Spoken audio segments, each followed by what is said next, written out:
A Associação Europa Colon alertou para as consequências da paralisação dos rastreios e dos milhares de diagnósticos de doenças oncológicas que ficaram por fazer devido à pandemia da Covid-19. Para nos falar das razões deste alerta, temos connosco, a partir dos Estúdios do Porto, o engenheiro Vítor Neves, presidente da Europa Colon, Portugal, Associação de Apoio ao doente com cancro digestivo. Muito boa tarde, muito obrigada por estar connosco. Pararam os rastreios e milhares de consultas não se realizaram. Estamos aqui a falar de muitos diagnósticos oncológicos que ficaram por fazer? Muito obrigado pelo convite.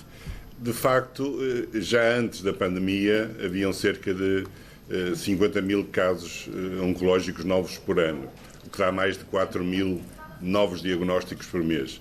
E nós entendemos que, quando a pandemia chegou, e entendemos que sim, foram canalizados todos os recursos da área da saúde para este assunto chocante, contagioso e muito grave, mas já passaram 9 meses, já passaram 6 meses e, portanto, já é a altura de os doentes crónicos, sobretudo os doentes oncológicos, merecerem uma atenção normal do Ministério da Saúde e começarmos a pensar em recuperar aquilo que já estava mal antes da pandemia começar e que se agravou imenso durante todo este tempo em que a atenção e os esforços e as estruturas todas hospitalares se dedicaram ao tratamento desta nova doença.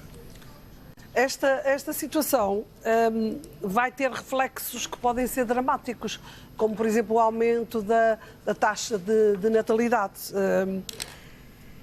Porque a situação agravou-se de tal maneira que nos próximos anos pode ser dramático. Já está a ser. Nós ainda não temos a certeza, na realidade, dos números, mas já está a ser. Só do cancro digestivo havia em 2019 17 mil casos novos todos os anos, com uma mortalidade superior a 10 mil pessoas. Isto é um problema de saúde pública. Estamos a falar de 10 mil pessoas todos os anos, pelo menos. E, portanto, se nós adiamos rastreios de base populacional, o rastreio do cancro do intestino, que há cerca de 11 casos novos por dia, se não for efetuado, a doença não desaparece. E, portanto, o que vai acontecer e o que está a acontecer é que os centros de saúde estão fechados, portanto, não aceitam consultas, só casos de urgência. Portanto, não há o acompanhamento normal das pessoas que estão em idade e em condições de efetuarem o rastreio. E o que está a acontecer neste momento é que os diagnósticos novos aparecem nas urgências e não nas referências das consultas da especialidade, que é a forma mais adequada e mais preventiva deles poderem aparecer. Portanto, as doenças oncológicas, há um êxito enorme na evolução da área científica e nos tratamentos e até na cura da maior parte dos casos, mas têm que ser encontrados prematuramente. E, portanto, prevenção e diagnóstico precoce é a solução para o problema das doenças oncológicas. Neste momento, isso já não acontece e, portanto, aquilo que está a acontecer é que os rastreios de base populacional estão parados, neste momento, o rastreio do cancro de intestino está parado e outros de outras especialidades, e aquilo que está a acontecer é que, se nós não conseguirmos colocar os rastreios e as atitudes preventivas e o acompanhamento dos doentes, por exemplo, os exames de diagnóstico complementar, há casos em que doentes que foram intervencionados cirurgicamente estão a ser marcadas colonoscopias a 1 ano de distância. Isto é impossível, não pode acontecer. Isso pode ser fatal para os doentes, é muito tempo. Isto vai diminuir imenso a sobrevida, vai aumentar os custos do Serviço Nacional de Saúde, porque, de facto, estes custos, a doença não desaparece e, portanto, os doentes vão ser encontrados mais tarde, a mortalidade aumentou e os custos com a saúde em Portugal também vão aumentar proporcionalmente. Há doentes que testaram positivo na pesquisa de sangue, por exemplo, nas fezes, mas depois ficaram cerca de 1 ano, como referiu, à espera da colonoscopia. Isto pode mudar completamente o destino do doente?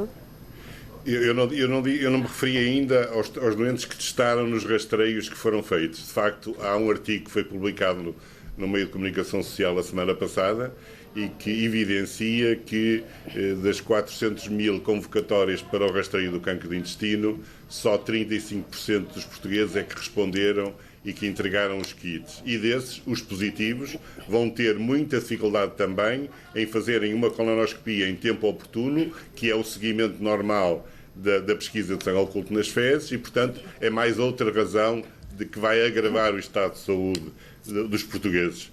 Portanto, aquilo que nós... Engenheiro, eu queria perguntar, o que é que está a falhar aqui? São de facto, os hospitais que não fazem os exames, como vimos, são muito demorados, mais de um ano, ou é também o medo dos doentes de ir aos hospitais? São várias coisas, Dina. Neste momento nós estamos a sentir, com os números desta semana, que a população portuguesa está a ficar com receio de se dirigir aos hospitais para as consultas e para os tratamentos. Isso não deve acontecer. Portanto, os doentes têm as instalações hospitalares, são instalações de segurança, os doentes devem ir às consultas se estiverem nos centros de saúde e devem continuar os tratamentos que têm. Portanto, não há razão para os doentes terem medo, nem devem interromper os tratamentos por razões de medo. Por outro lado, aquilo que é preciso é que já é tempo do Ministério da Saúde estabelecer um programa excepcional de redução do tempo de espera de tudo aquilo que ficou atrasado.